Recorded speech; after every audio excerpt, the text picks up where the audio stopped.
Hi students, today we'll start with pulpal testing या pulpal diagnosis. So this includes neural sensitivity test. It is not a true vitality test. This is important here. So under sensitivity test we includes heat test, cold test and electric pulp testing. Heat test, it is least accurate, which is around 71%. ठीक है, you have to remember this percentage, 71% accuracy of heat test. It is done using GP sticks, यानी कि we use गट्टा पर्चा, we little bit heaten them and then we do the testing. Temperature we keep around 65 degree to 65.5 degree Celsius. Okay, so it is only relevant when the patient complains of increased pain on taking hot liquid, which is a condition of irreversible pulpitis. Okay, so once more, pulp testing includes neural sensitivity test, which is not a true vitality test. In this, heat test, cold test and electric pulp testing.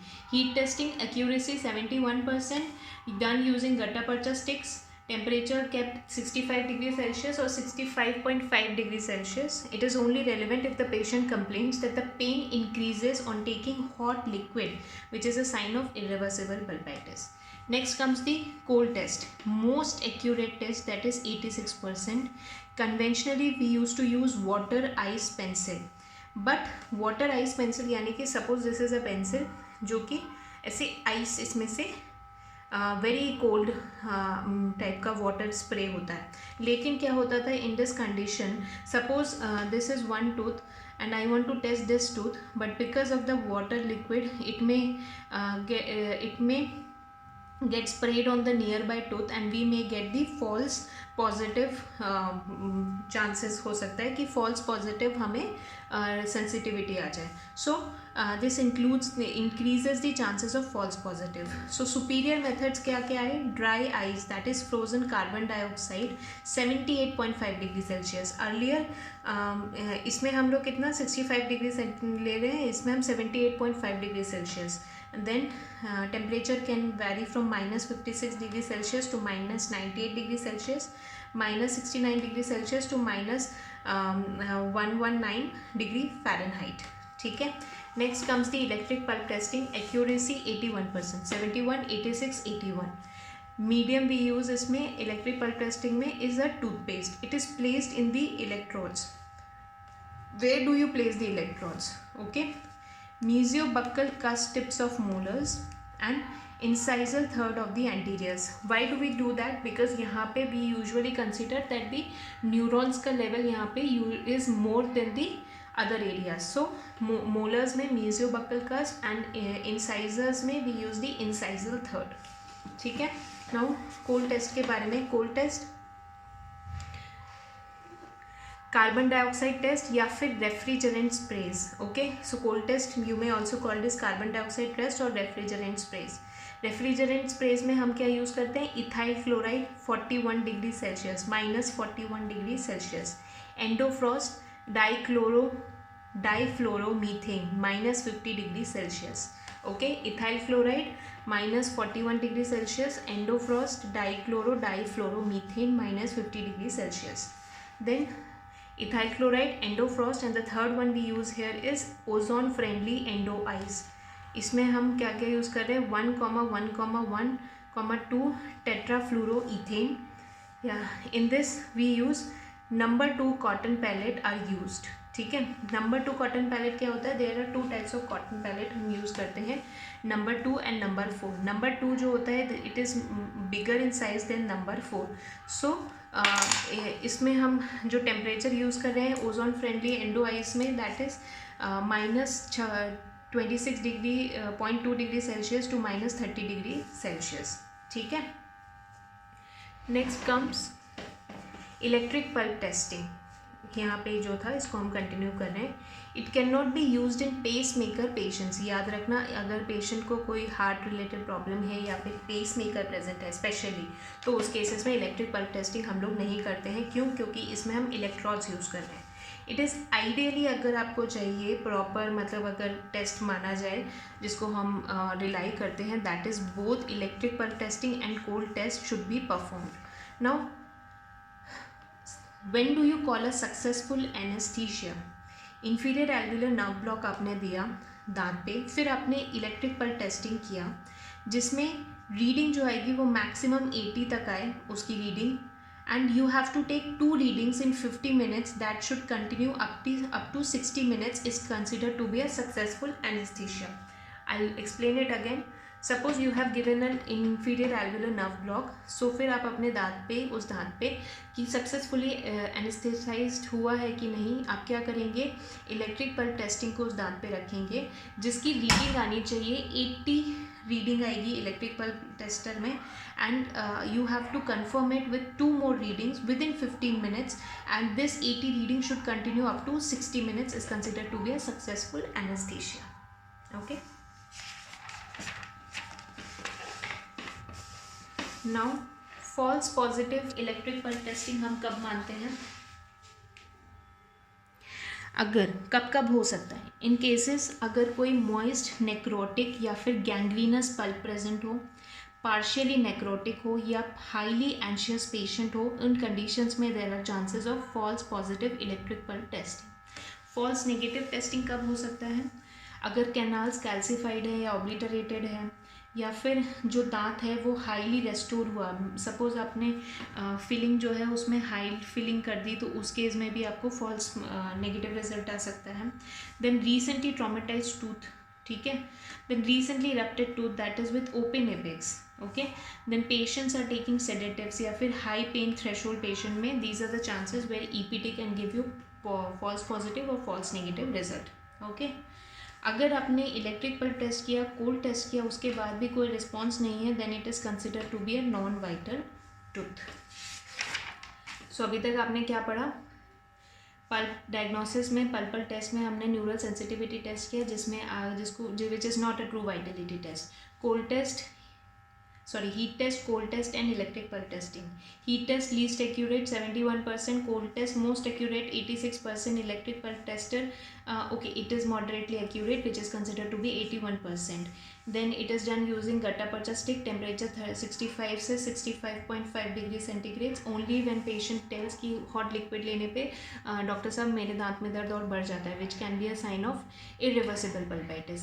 Then cold test हम लोग पहले करते थे using water ice pen, but वो false positive chances देता था, तो now the superior methods we use are dry ice which is frozen carbon dioxide 78 degree 0.5 degree centigrade.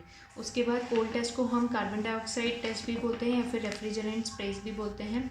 Refrigerant sprays में हम क्या क्या यूज़ कर रहे हैं, ethyl chloride -41 degree centigrade, ethyl chloride -41 degree centigrade, Endofrost dichlorofluoromethane -50 degree centigrade. And then the third one is the ozone friendly endo Ice जिसमें हम 1,1,1/2 tetrafluoroethane use कर रहे हैं. नंबर 2 कॉटन पैलेट, इसका temperature था -26.2 degree centigrade to 30 degree centigrade, इसका temperature vary करता है.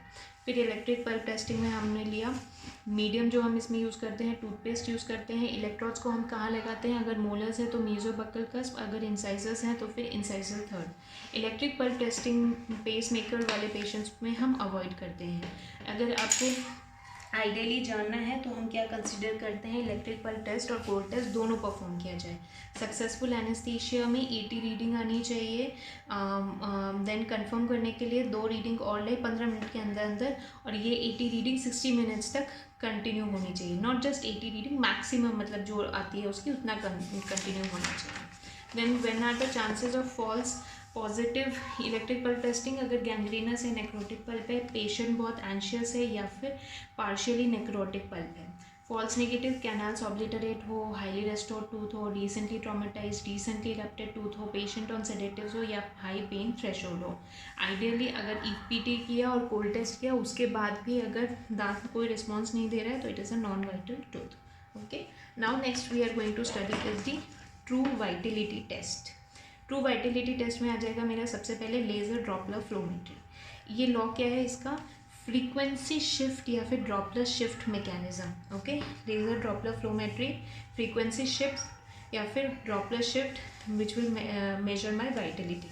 व्हेन वी यूज़, इसमें आरबीसी फ्लक्स हम लोग यूज़ करते हैं. इसका क्या मतलब होता है, number of cells RBC flux का मतलब number of cells into velocity of the cells, number of cells plus their velocity will be equal to the RBC flex.